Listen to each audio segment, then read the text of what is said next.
Hello, hello, hello, everyone.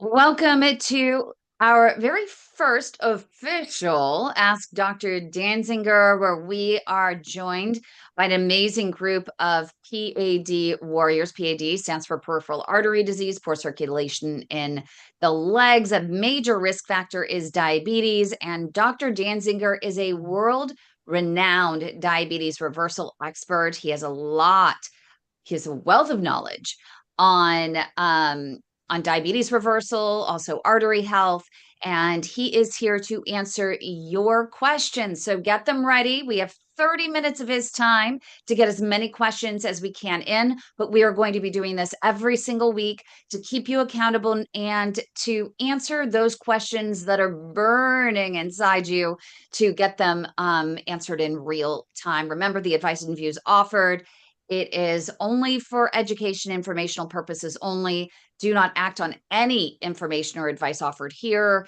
without explicit consent from your own healthcare team that knows your presentation of disease and your medical records the best. With that being said, Dr. Dansinger, thank you for donating your time for this and answering questions.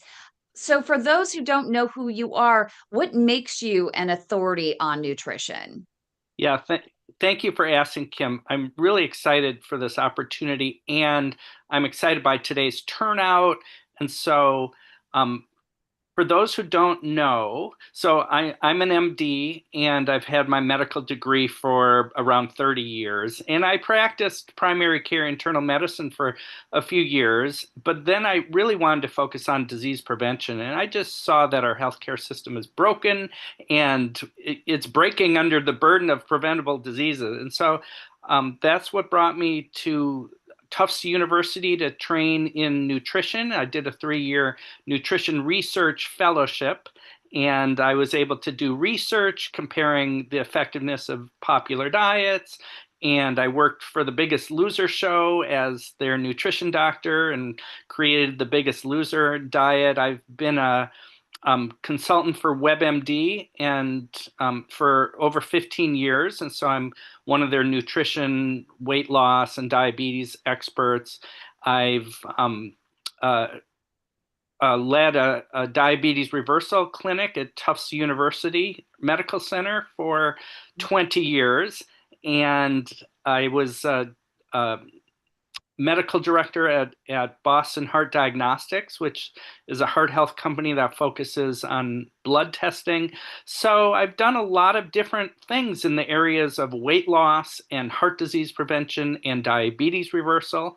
I'm not an endocrinologist, but I've spent 25 years helping patients with type 2 diabetes and patients with heart disease, risk factors, and obesity to reverse disease. I stopped prescribing medications 25 years ago, and I've just focused on using food and lifestyle to reverse disease. And so I believe in medicines, but I believe no one wants to be on any more medicine than they truly need. So with that said, I am happy to field any questions from the audience. And we do already have a question coming in from Douglas. Others, go ahead and raise your hands if you want to get them in live. You can also write them in chat. I see we'll get to Nancy's question next, but first, Douglas, go ahead and ask Dr. Danzinger. Yes, sir. And we sure are glad you're here every Monday to help us. You do make a difference. So I I've been doing a lot of water, and I was putting some strawberries in there and blueberries in there, and I thought this might be a simple question, but what is some of the best fruit that I can add to my water to get the best nutrients from that fruit if I put it in my water? Does that make sense to you? Oh, great question. Okay, so yeah, you're asking about um, to make your water extra special. What fruit can you put in there? And so, well, lemon is a very popular one. And so I like that. Citrus fruits, lime, oranges are good choices, and they all have nutrients. Berries, blueberries, strawberries, raspberries work very well. And any, you know, all fruits and vegetables have health properties. And so it's there's so many great choices out there, and you can be creative. Some people put pineapple in there, some people put cucumber in their water, some people use herbs like mint. And so just about anything that makes sense to you as a fruit to add to the water, I think works really well. But citrus and berries would be my top two suggestions for you, but don't let just because you've never heard of it doesn't mean you can't give it a try. Great question. Okay, Nancy, go ahead and unmute and ask Dr. Dansinger your I question. have I'm a little embarrassed because I think I got into the wrong discussion group because I was looking for one at 2 o'clock. But This is that it. this is it. Okay. So that being said, I don't have diabetes. I don't even have high glucose. I'm normal, but I have a lot of inflammation. And I really wanted to find out where the crossover between, since I'm here, a diabetic, a diet that would be good for diabetes would also be good for inflammation, because that's really, I'm sure, my issue. So, and I'm at a loss about what to eat. I'm really struggling, as I have a sweet tooth as well. Oh, Okay, join the club on that one. okay, great. And where in your body is your inflammation? Pardon me, where is what? Where in your body are I you think, well, inflamed? I have never had high cholesterol or high lipids. Everything has been normal, but I ended up with a CAT scan that showed some coronary clogging, um, Mhm. and it's some artery clogging. So I ended up getting a coronary artery calcium score, which was 478. Okay, And so from there, I discovered later that I kept having pains in my legs. I found out inadvertently that I had PAD. No doctor had ever checked me for that or checked my arteries because everything looked normal.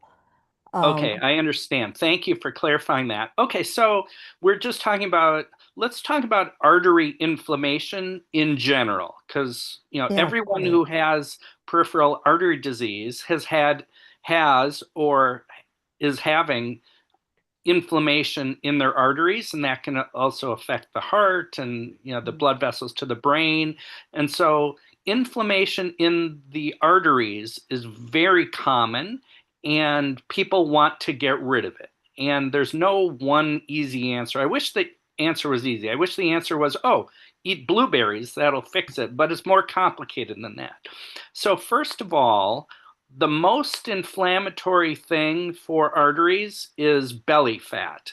So, belly fat, and I'm not saying that's your issue, I'm just saying most people have extra belly fat, and that's the most inflammatory substance I know. And so, weight loss through any means, loss of belly fat through any means helps reduce inflammation in the arteries. So that's number one. That's why almost all eating strategies that reduce weight reduce inflammation. Number two, sugar. It's very inflammatory. And so who doesn't have a sweet tooth, right? So let's say 90% of Americans enjoy sweets, and most people try not to eat too much sweets, but who doesn't like, ice cream and cookies and stuff like that. So all of these foods with sugar added, I'd say that's number two cause of inflammation in the diet, and sugar is everywhere. And so any eating plan that reduces sugar will help reduce inflammation. All of the processed foods, well, not all, but ultra processed foods in general, things that I would say a sixth grader could recognize as being unhealthy. It's not rocket science here when we're talking about what, Right. most unhealthy food is obvious, and we eat it because it tastes good, and in the heat of the moment, we eat it. So the opposite of that is fruits and vegetables. So all the things that make fruits and vegetables colorful are anti-inflammatory. And so for people who are eating foods that have one ingredient, an apple, a berry, a zucchini, one ingredient, simple meals, when you use simple ingredients to make delicious meals, that's an anti-inflammatory diet. They say the Mediterranean diet is well known to be anti-inflammatory, and so there's no one best diet for inflammation, but any diet that cuts back on sugar and processed foods and increases fruits and vegetables is going to take a person in the right direction. Thank you. It's interesting. Last night, for example, the anti-inflammatory diet that, meal that we had in my house, wild salmon and asparagus. That was it. Double down, double the vegetables, lots of asparagus and wild salmon. Just keeping it simple as much as you can really is the best bet. And I love that you say Dr. Dansinger all the time, just shop the perimeter. And when it comes to be a sweet tooth, there are different things that you can do. You can put a peach, let's say, cut it up and stick it in your air fryer with a little bit of extra virgin olive oil and maybe a little bit of Sicilian lemon white balsamic vinegar. And it tastes delicious. And it's like eating candy, but it's a lot healthier than grabbing, the extra sugary foods that are ultra processed in the middle of the store. So just a couple of examples. We do Thank have you. a question as well coming in from someone on their iPhone. Whomever is on their iPhone right there, you can go ahead and unmute and ask your question. I think it's me. Hi, me. Kim, it's Oh, Dawn. it looks like It's Dawn. Dawn. It says I'm driving. I don't know why, but I'm not in driving mode, so I don't know what's going on. But I have a question. So Sure. he said to eat like a lot of fruits and vegetables. So I'm on Coumadin. So I don't eat anything green. And the reason I don't eat it is because it throws me off big time. So what could I eat to help with my inflammation? So like I can't sit down and eat asparagus, like Kim said. I can't sit down and eat anything green because when I do, it really throws me off. I ate a salad a few times last week, a few times this week, and I had to take Lovenox shots because it threw off the warfarin so bad. So, do you have any suggestions? And how do you determine what gives you inflammation? Okay, great question. So you're on the blood thinner, and one name for that blood thinner is Coumadin, which is also known as warfarin. And then there's other types of blood thinners that um, are not so sensitive to diet. So the type of blood thinner you're on, the warfarin, as you well know, but not everyone in the audience knows, that warfarin or Coumadin is dependent on vitamin K, which is if a person eats foods like greens, spinach, for example, that has a lot of vitamin K, it can change the effectiveness of the blood thinner. And so, my philosophy has so what some people advise is to stay away from all the greens because of the vitamin K in there.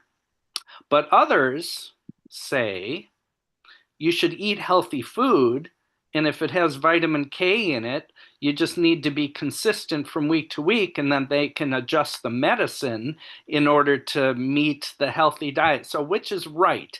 Trying to avoid healthy foods to accommodate your medicine, or accommodate the medicine to meet the healthy diet? So, I'm not giving you medical advice to eat greens. I'm just saying not everyone sees it that way. But I understand the point of your question. You're saying, since you've been advised to steer away from greens, what can you eat? Well, there's a lot of foods that are healthy for you that will not throw your vitamin K levels or your anticoagulants off. And it's hard for me to recall exactly which foods to steer clear of, but the majority of vegetables are not a problem. And so when you go to the grocery store and you see 40 different kinds of vegetables there's probably only 10 of them that are really a problem.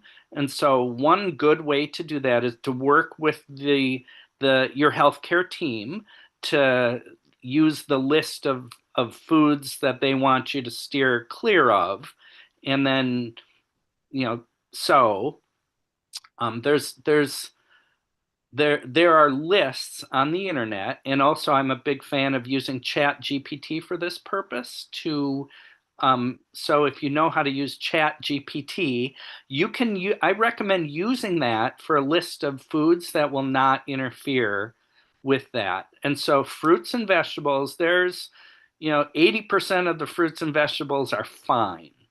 I just can't remember off the top of my head which ones are exactly on the list. So Well, things like tomatoes and cucumbers and zucchini and things like that. My yeah, mom was on Coumadin for a while, so we had to be very, very, um, we even used red leaf lettuce. If you can find red leaf lettuce, that's even a possibility.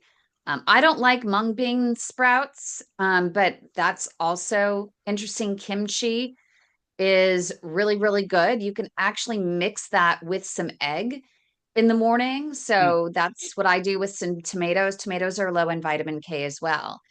So those are just some of the ones that if you like a little more spice, tomatillos are great.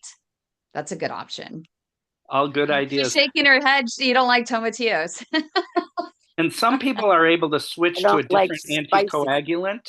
Not everyone No, can, but I can't. I can't. This is I the only I thing that, because I have to have constant monitoring. Like right.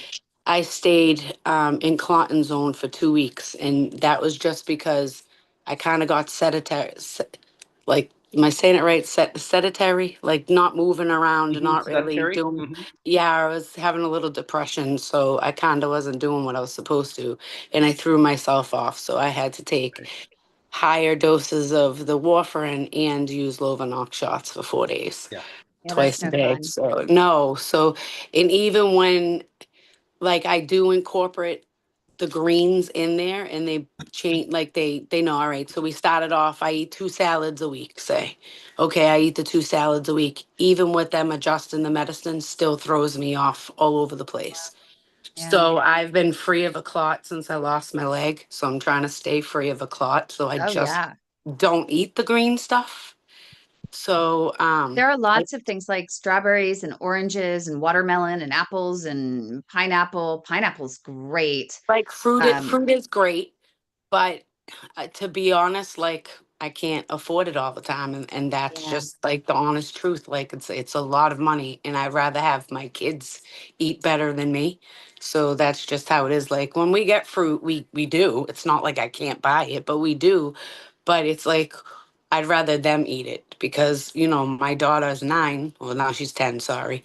But she has the same disease I have with the lipoprotein little a. So I try to let her Yeah. eat more healthy because she's so young. And it affected me in my 30s. So she's only 10. Can't say it's not going to affect her by the time she's in her 20s. So I try to let the kids eat more healthy than me.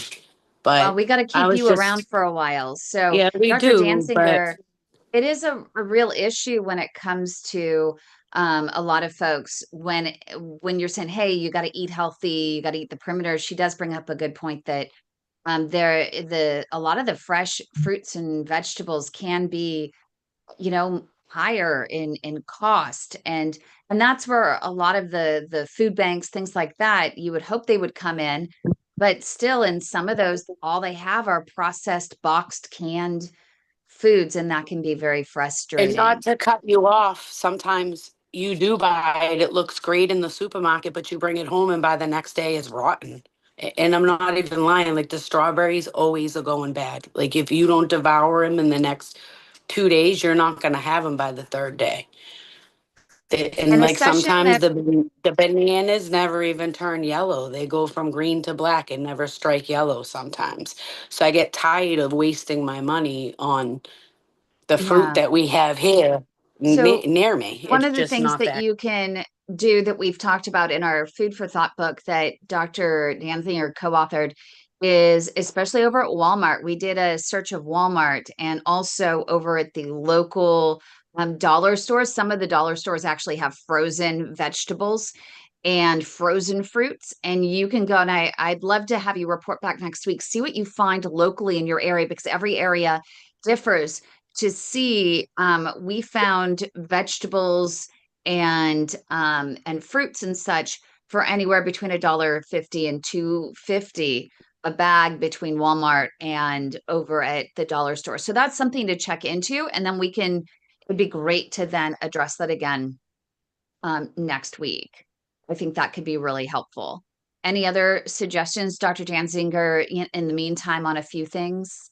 Well, it's a great point, and it is more challenging I mean, who has extra money? I don't. And so we're all on a food budget. And so a favorite of mine is the frozen vegetables. And so if you've got a freezer, then you can get really pretty good deals on, frozen spinach and other frozen vegetables, and they're good for months and months. And so and then, proteins are the most expensive. So fish, for example, I'm always saying eat fish and shellfish, but that's one of the most expensive things I'm recommending. Every once in a while, though, you can find a deal, especially on frozen fish or shellfish. And when you do find a good deal, you want to snatch that up and keep it in the freezer. Yeah. So hopefully that's helpful, but it'd be great if you could take a look for us, Dawn, for next week, and let's see what we can find and see what the options are. Because if you find some great deals and some great options, then other people will as well. And that was something that our friend Douglas here, who's raising his hand again, had helped us discover, which I had no idea at the time. Douglas, go ahead. Yes, I have a Dollar General here. I'm in Lumberton, Texas. They have a whole display of fresh fruit. Now they don't have the frozen, but they have a whole selection of fresh fruit Okay. in there in our Dollar General here that I have here. And it's pretty reasonable compared to the other grocery stores in our Oh, area. good. Well, that's Now, helpful. It's not always available in every area, but it's always worth checking. And we can see if that's something that's in your area. Mary has had some questions about meals. Mary, do you want to ask? We only have time for just a couple more questions here for this session, but of course we're here every single week, so everyone can now kind of see the flow and get those questions ready and get them to us so that we can help you out with your meals for the week. Mary, go ahead. Nothing specific today. I'm just a newbie joining in. But I lost my house a couple of years ago in one of the hurricanes. It flooded and got it all put back together, but I haven't used the stove or the kitchen in a long time. So a lot of my food is takeout. I do the healthier restaurants. I do try and do the healthier selections of Mediterranean type of foods. But are there any do's and don'ts when Good you do question. go out to a restaurant or do takeout? Okay, great point. So it's definitely more challenging, of course, when you're not cooking your own food. And so point number one is always cook your own food if you can do it. And if you can't, figure out if there's a way to, overcome that and find solutions. But your question is, when you're getting restaurant food from takeout or at a restaurant, how to do that healthily. So the general formula, I would say, for restaurants is you want to have protein and vegetables. Almost any restaurant can serve something that meets that definition of protein and vegetables. For example, a Chinese restaurant might have shrimp and broccoli. And yes, they'll serve rice, and I'm not going to recommend necessarily going for the rice when there's, seafood and vegetables available. Italian restaurants can be tricky if you're trying to steer clear of pizza or lasagna or sandwiches or, but they usually have some pretty good salads that are protein and vegetables. Almost every restaurant, Applebee's, for example, you can find 100 unhealthy things, but almost every place that's chock full of unhealthy things is going to have a salad with chicken or a salad with shrimp, or a soup made out of vegetables. And so almost every restaurant can work. It's more a matter of once you focus on protein and vegetables, then you can usually find a solution. It's more a matter of um, you know having the mental strength to choose something that is healthy, not what's most tempting in the heat of the moment. So Does anybody have a 3-day or 5-day or 7-day meal plan for one person that I don't mind cooking. right. It's like it's not in the refrigerator. I didn't plan for it, so I'm gonna just wing it. Did you ever try meal planning? Like, so you could say, like, this week I'm gonna make this, this, and this. And then if you have leftovers, you can freeze it in like the individualized containers. And then next Great week idea. you just And take it out. and I My did brother years Great does. idea. ago. I just have not been motivated and don't know how to do the meal planning. Mary, Get that. I'm, I I'm get it. I'm single also. I'm single also, and I bought an Instapot, and it has been a complete savior in my cooking Okay. because I can put all kinds of good food in that Instapot, push 3 buttons, go about my work, and an hour later, I can be eating a good meal, and I can have lunch the next day or the dinner the next day from that one Instapot. The Instapot has been a savior for me being single and prepping good meals to eat on a regular basis. Okay, and I get that, and I don't own one, but I'm happy to get one. Yep. I just want a guideline of say eat this for breakfast, this for lunch, and this for dinner 3 days this week, and I just don't know if there's anything online or where I should go look.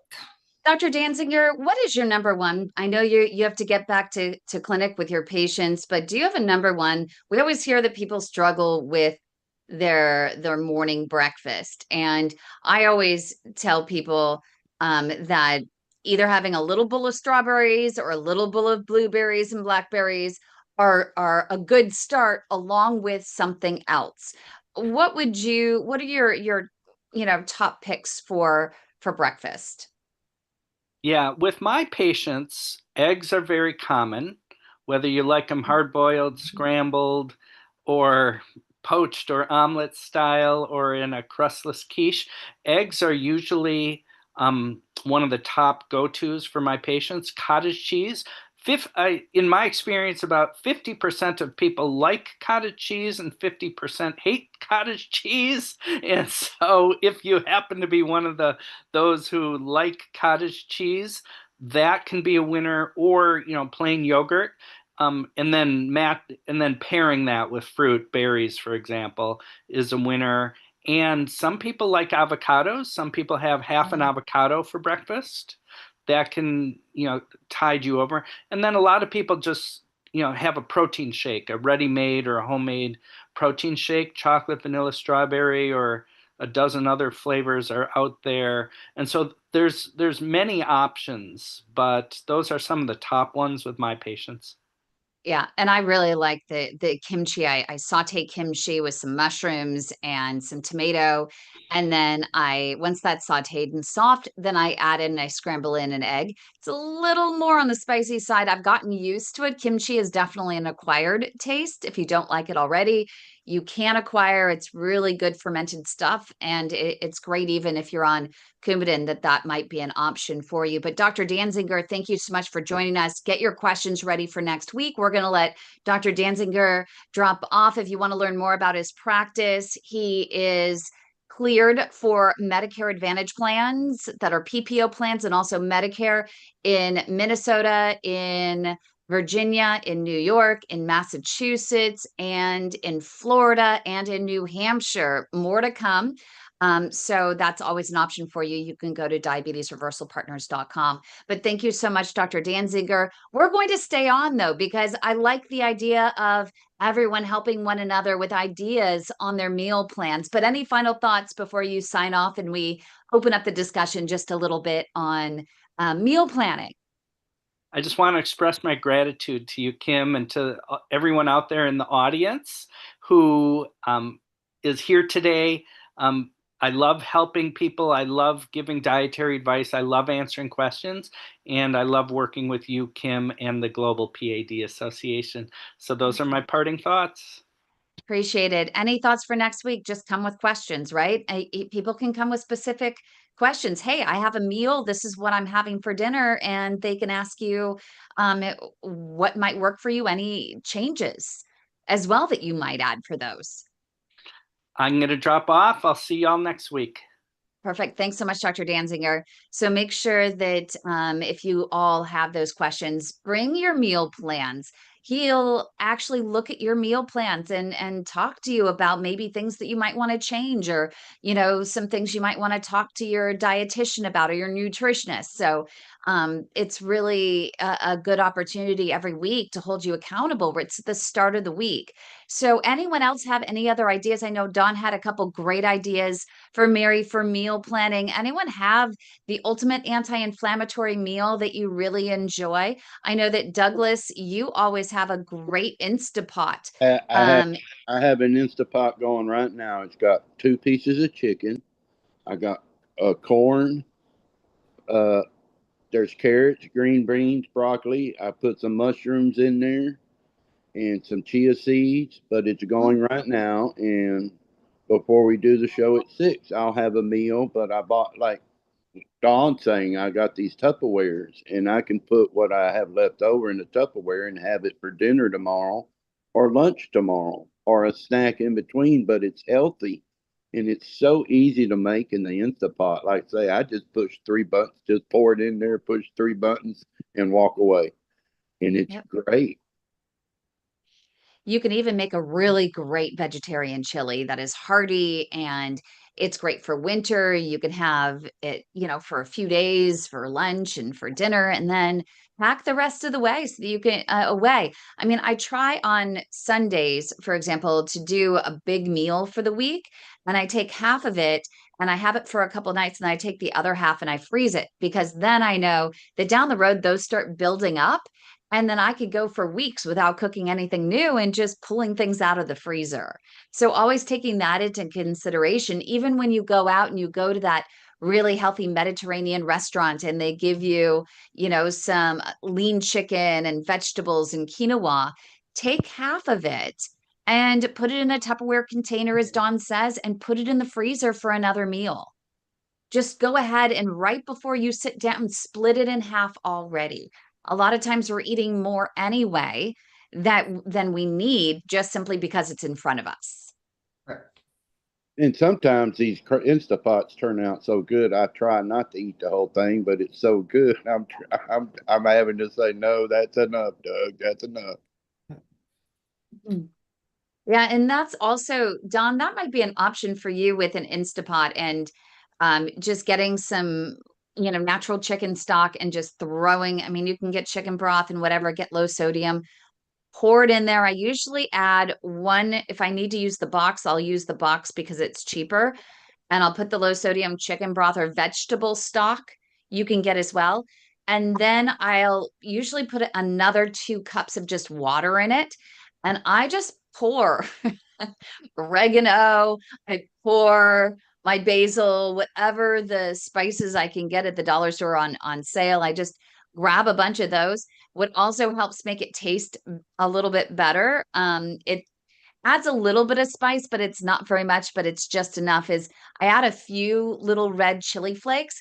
Also, I get red lentils from the dollar store. My dollar store has red lentils, and they seem to evaporate in my soups that I put, or my stews that I put in my Instapot, and it makes it just a little more hearty. So that's an option as well. But then you can take all of those low vitamin K vegetables and some, you know, chicken or whatever, and just throw it into the pot. And then all of the kids can also go in and they can easily help themselves as well. So, just a thought. Mine never turn out the same.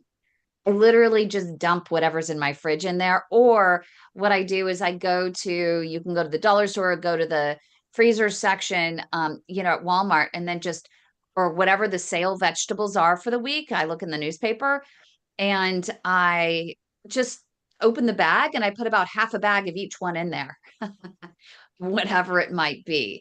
And so Robin, it always turns out different.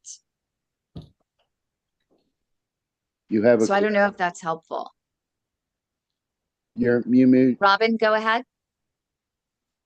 You have to unmute.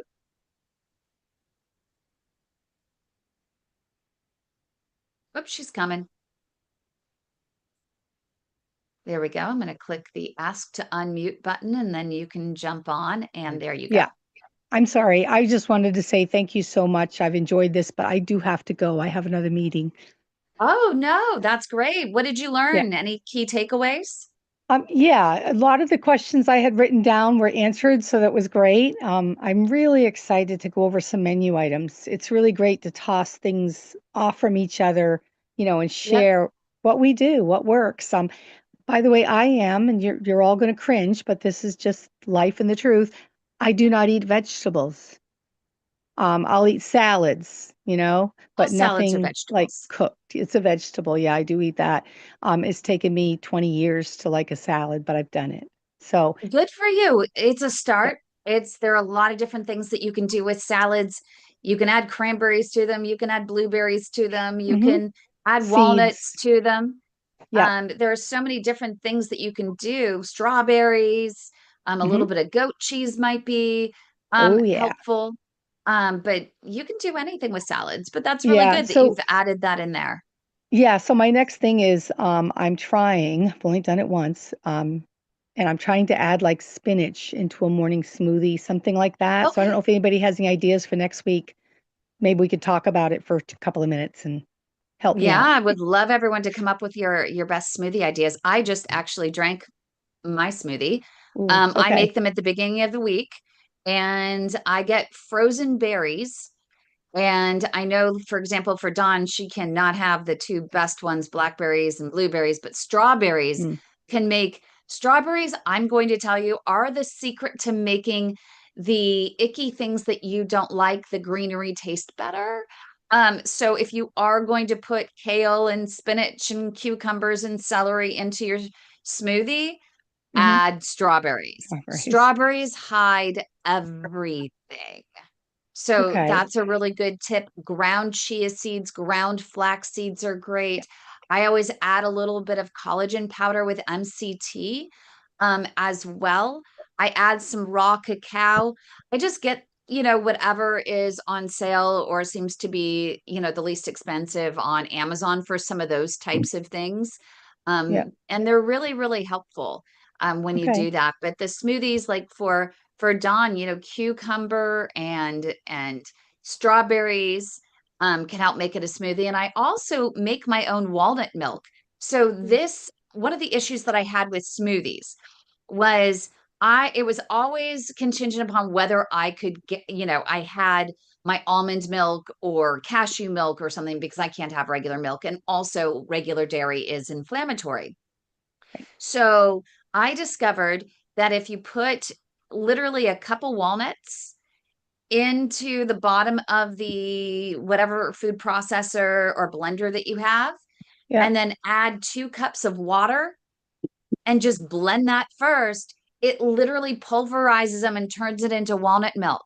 So it's like you can keep these walnuts in the freezer or the cashews in the freezer, and you can end up making your own milk as your base for Okay. your smoothie, because you're always going to have it. Just freeze the nuts, bring them out. You can't do that with almonds, I don't think, because it has the casing on it. But with Yeah. walnuts are great, and with cashews are great. You can just put a handful in there. You really don't need that many. And then just No, I blend it, usually then go count in. them out. Yeah. And you Yeah. can then add cucumber, you can add strawberries.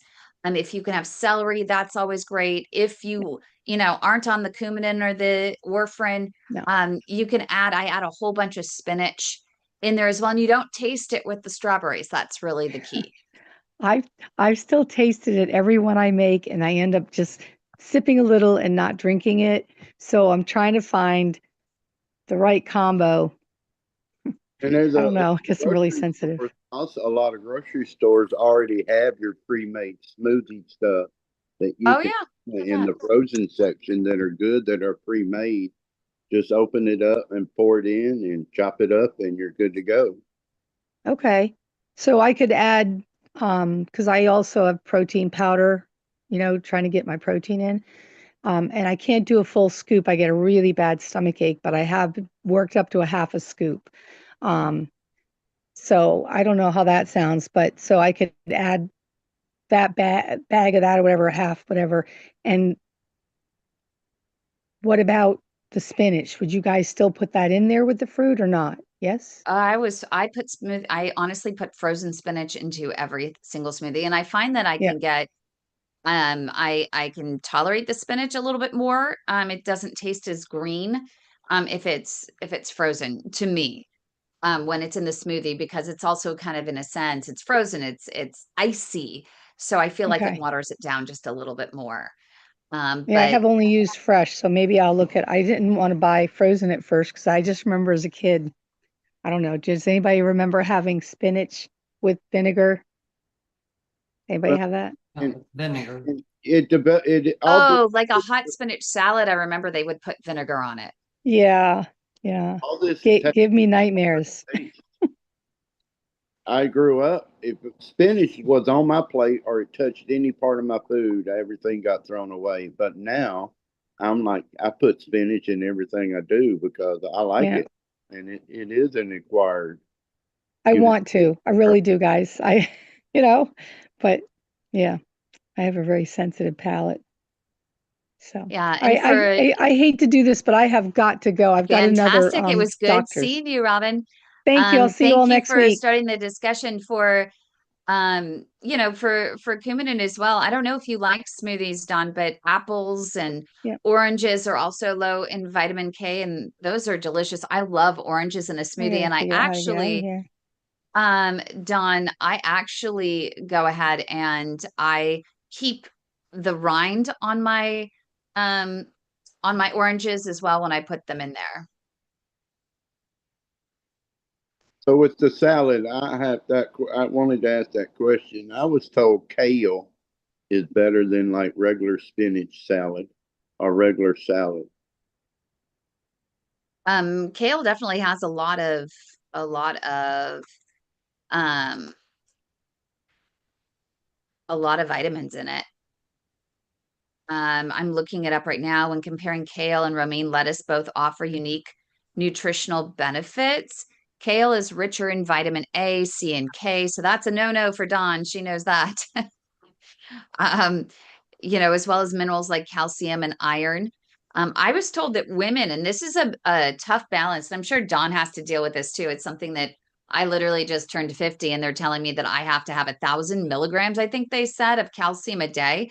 And I just wonder, how do you get that sort of calcium if in a day on a regular basis? But then on top of that, if you have to deal with issues being on blood thinners, that would be tough to get that much calcium a day. So I'm working on that. I actually have nurse practitioner Deidre that is going to address that on a Wednesday in mid-October. So be watching for that on our YouTube channel. Make sure you subscribe to the channel, click the notification button, because that is going to be a great one also for Dawn. And I can prepare her to say, hey, if you're on Coumadin, what would a day of calcium building look like for someone like that? I mean, let alone, I mean, for me, I don't have to watch the Coumadin, but it's even hard for me to get so much calcium naturally. And I don't like to take a lot of supplements. So I really want to try food as medicine, right? So I want to do that. But back to your question, Douglas, I'm looking at romaine lettuce. It's higher in folate and potassium catering to different needs. It also offers antioxidants like lutein, and I can't pronounce this word, zeaxanthin, which is beneficial for eye health. Kale aids in cholesterol reduction, it says, and romaine helps with lowering homocysteine levels, which I had no idea. So anyway, hopefully that answers your question, but save that for next week because you should ask Dr. Dansinger that question as well. But does anyone else want to weigh in to help Mary with a great anti-inflammatory meal that's easy for her and she can end up eating some now, saving some for later, and even freezing some? Yeah, Dawn. I have a little something to add. Oh, you do? Sure, Uh, Nancy. sure. I hate cooking, and it's cooking for one. So I really hate it. And I have had stomach issues, so I tend to be a grazer rather than a meal producer, separate meals. But I have started to try to eat vegetables every night at least.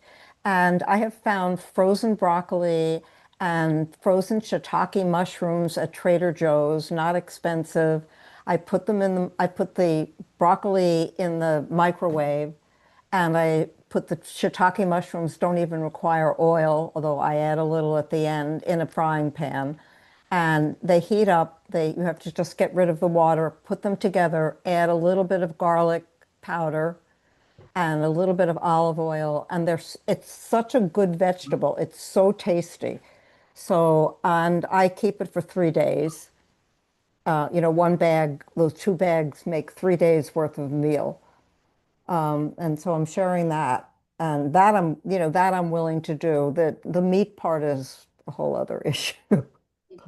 But yeah, No, that's great. You can also do that with Brussels sprouts and saute in some, I love usually what them. I'll do.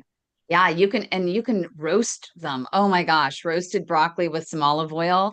Put them on a pan in the oven with some onions and some fresh garlic Yes, and the shiitake mushrooms and stick them in there and roast them and with a that's little a bit of meal. pepper. You can even put a little cayenne pepper on there because that also helps with cardiovascular health and it adds a little kick. I never used to like any spicy foods and I can't have a lot, but I find that just adding a little bit helps with flavor so I don't have to add a bunch of salt. Right. Also, what's interesting instead of salt is I do onion powder and garlic powder. So not sure if that's helpful. Yeah, I do the same. Yeah, go ahead, Dawn. He never did answer my question about how do you know what gives you inflammation? Like, so How- when I go to the doctor, like, is there anything I can ask them? yes. Because I go in a couple weeks. So in terms of inflammation, there are a couple blood markers. So you have the CRP, of course. So ask them to check your inflammatory markers. I don't know how many doctors will do the Now, advanced. is it my primary care or you think Dual would check that? Primary care they can order your basic lipid panel and they can order even an advanced lipid panel. But on top of that, they can order your inflammatory markers, which is really important. For you, I would also ask them just because I would ask them to check your homocysteine levels, your folic acid, and I would ask them to check your vitamin B levels and vitamin D. Hold on there, Speedy. I'm trying to write it down. You know what you're talking about. I'm trying to learn how to spell them. Homocysteine level? Homocysteine levels, HOMOCYSTEIN, Oh, homocysteine. I I don't know if there's an E on the end. that might be right. All right. And that's according to the So American you Heart said Association. inflammation markers, advanced lipid panel, which I think they might do. Don't they I do would that? Because I imagine they go to would do the, it. but I don't I know. would I'm gonna imagine they ask would do that anyway. with you. A homocysteine level, and then you said something else and something else. That's where I Um, lost you. your B vitamins, folate, Hmm. folate, folic acid, and I'm kind of getting to a point with those. If those are off, your body is struggling with turning food into fuel. And Oh, that could you know, I be, was thinking that because I just saw something yeah, about there's a syndrome that when you eat, it makes you feel MTHFR. tired. And I really do. Like, I eat, it doesn't give me energy. I go to the gym, I need a nap. Like, it just doesn't. That's why I was like, never went to the gym. And I'm like so unhealthy at my age, too, that maybe if I went to the gym, things would have been different. But I would literally go to the gym and everybody would be like, yeah, after the gym, let's go. And I'm like, it's nap time. And I really had to go Yeah, home and take a nap. So like food just makes me feel sick. Like I just ate a yogurt and now I'm already feeling sick. Could it be the sugar increasing? Because tomorrow I take my Ozempic. I don't know. But like I yeah, can't eat cucumbers. They hurt my stomach. Like so on top of not eating green, I also can't eat other food because I had gastric bypass. I have an ulcer. And I really think I might have a little bit of gastroparesis or something with digestion because some yeah, weeks my stomach doesn't digest as well as the week before. So I don't know, but I'm going to ask for these things because I do want to know what gives me inflammation because they think that could have been a contribution of why I lost my leg when I did because my inflammation was high. Because I remember that morning walking into the hospital, I could not walk, but the day before I could have ran a mile. So was I really inflamed that morning? Because I really could not walk. They had to wheel me through the hospital in a wheelchair. I tried, and I was literally in tears. So was I having a lot of inflammation that day? Like I want to know, is it from? I really think it has something to do with not just drinking soda, but also like I think that has a contribution, and I even say that with my claudication sometimes, because if I drink more soda, I seem to like have more where my blood is thicker, even yep, though I'm because of the still drinking sugar. water, right, and everything else. Yeah, Like, but it also makes me feel like if I have soda lately, that like the next morning, I don't know if it's from the sodium, but my hands don't want to move. And yep. the Lipitor was doing that to me, so I stopped it. Like I'm not on anything right now because I'm going to see him, so I'm gonna ask for a Repatha. But like the Lipitor, and I figured it out. It was that because I stopped taking it because I kept forgetting. And then when I took it again, my hands were hurting. Every morning I'd have to go like this with my hands because they were just cramping and cramping and cramping. But the same thing happens to me some mornings. And I noticed again, I'm drinking soda a little bit again because, like I said, I threw myself off being depressed. So I can like my hands don't want to move again. So I'm wondering Yeah. if it is inflammation and I can figure out what can maybe help it. So I Yeah, and you stay. might want to talk to them about the Ozempic because look at the side effects of Ozempic and look how the mechanism of action by which Ozempic works. So that could be also why you might be also having some increased I will reaction. say the Ozempic is the only drug since the day I became a diabetic that has worked for me. The That's only good. And drug. it might be why it's your body's They now telling you not to drink those sodas and things like that because it, Everybody's against the Ozempic, and I get it. Like I have a regimen that I take with my Ozempic, so I don't well, get it's like not being bowel against, it problems. actually is good. It works for a lot of people. It's really It effective. It really also, works for me. It's kept my yeah, weight down because I'm an amputee, so I was gaining weight again, which wasn't helping trying to learn to yeah, walk. Um, like I said, this is the only medicine that stabilizes my sugar. The only thing yeah. I was on every kind of pill you can think of and on insulin, and nothing would control it but Ozempic. So I would definitely ask the doctor and specifically about, hey, when I drink soda and I'm on this Ozempic, I'm getting this reaction and see what they have to say. But Because I I'm wasn't wondering if on the there's a relationship. Ozempic when I had the amputation. I Right. wasn't on it, and I was getting the same thing. Like then I was Oh, you really were getting it back pounding. then? Oh, interesting. So Yeah. and the Um, only thing I can keep, even with the Coumadin, I think they think I'm crazy because when I call them in on Wednesdays, I'm like, I really drank a lot of soda this week. I really think that's why I'm towards like the clotting end, like where I'm really thick. And she's like, I really don't. It's not the soda. And I'm like, I really think soda's having something to do with it because when I stopped it, my blood sugars weren't all over the place. I didn't have the cramping feeling. Like I don't know if you want to call it a cramping, but it's almost like a swollen feeling. Like when I get up, probably a like good sign swollen, to not can't drink the move. soda. It Probably a is. good So I'm sign. trying to stop. You see, I was drinking Um, this. But Yes, I we did are. have one today. I'm sorry, And I'll admit. we I had admit to my Douglas that faults. Douglas has in the beginning asked a great question about what to put in the water. And I literally, he was saying, the doctor was saying, put in some strawberries in the water. Those are really good, especially the ones that are fresh. They sometimes will ferment a little bit. I leave them in there for a couple days. You can also get some oranges and some lemons and some limes and stuff and stick them in the water bottle, which is really helpful. But it also got me off. I am a big fan of Dr. Pepper. That was really hard for me. Is I ended up getting from Trader Joe's some sparkling water. And then I got off Amazon. They have some really good white balsamic vinegars that are flavored, naturally flavored. And I love the Sicilian lemon, and it gives me just enough of that sparkly flavor, but it doesn't have as much sugar and artificial stuff as a soda. So that might be another option for you to consider to help you wean off the soda pop and maybe try something different. And you have the little packages of flavoring for the water too. That does help. Whatever can get you to drink the water a little bit more That's is why I asked that question, because yeah, it was a good question. and So I'm barred from Bucky's, so I can't go to Bucky's. you're not allowed to go to Bucky's. No I'm not more allowed to go to Bucky's. frozen Dr. Pepper Slurpees for you. I can't pass up the Dr. Pepper icy machine. It keeps calling my name every time I go in. That's it. I don't know what it is. That and the I love brisket. That's Bucky's. just trouble. Love Bucky's. The I steak and know. cheese burrito, fajita burrito thing. It's good.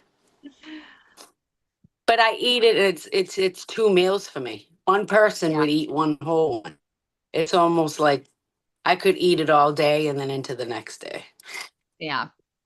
It's good, It's so good. just everything in moderation a little bit, cut them up into four and just have a little nugget. I mean, we all have moments where we want to cheat and we can have a little bit. It's just when things become, cumulative over time, when you're like, okay, well, now I'm feeling like I want to cheat and I want to have a soda. And then on top of that, you're like, now I want to have a Snickers bar. Oh, and then on top of that, I want to have a can of Chef Boyardee raviolis or, things like that. It's space it out, make your choices on your cheats and everything just in moderation. But the primary, I haven't um, been to Bucky's in 6 months. Are you giving me permission to stop at Bucky's next week when I drive to the Woodlands and I had to pass Bucky's? I do not give medical advice. You need to use this information as education only. Always check with your own healthcare provider for explicit consent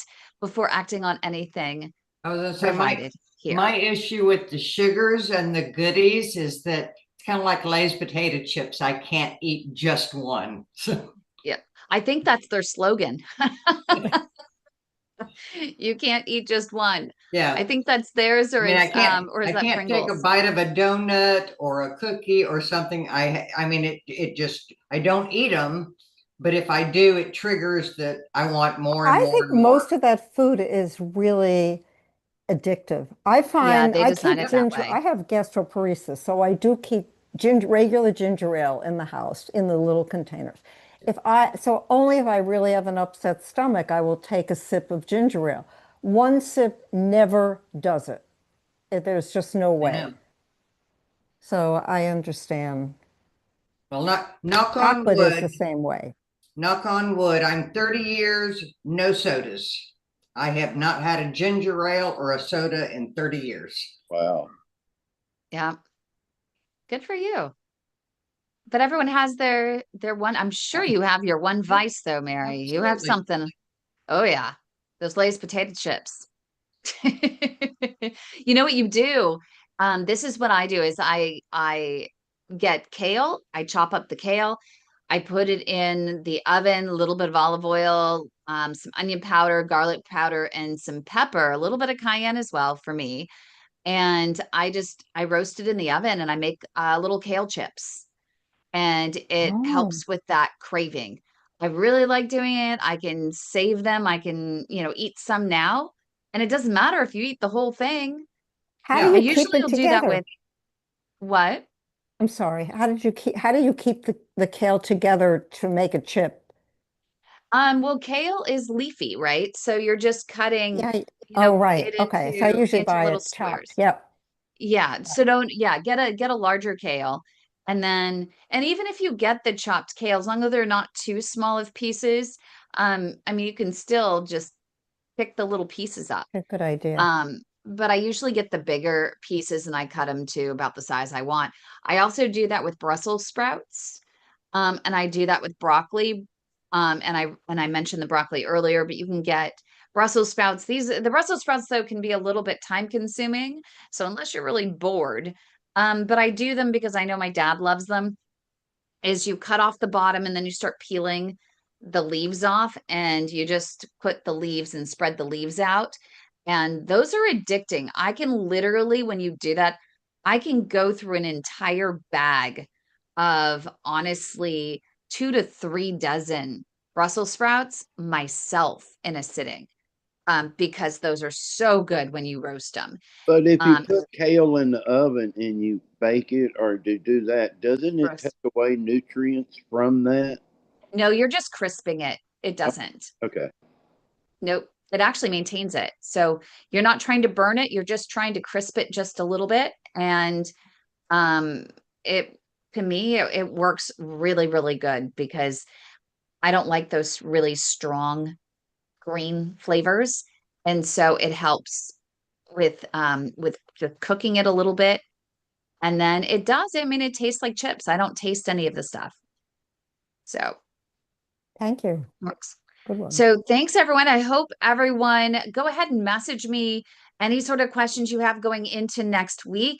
Next Monday, start looking at your meal plans. What other questions, if there are major decisions that you're trying to make throughout, the week, write those down. If you have a menu, if you're going out to dinner, you're going out to lunch and you're like, you know what? Here's what I chose. I know it probably wasn't the best. Dr. Dansinger, what would you choose? What would you suggest for the next time I go out? Or take a picture of what you're seeing in the produce section or in the freezer or wherever you are in the supermarket and bring it to our weekly meetings so that he can help you to start learning how to make, healthier choices.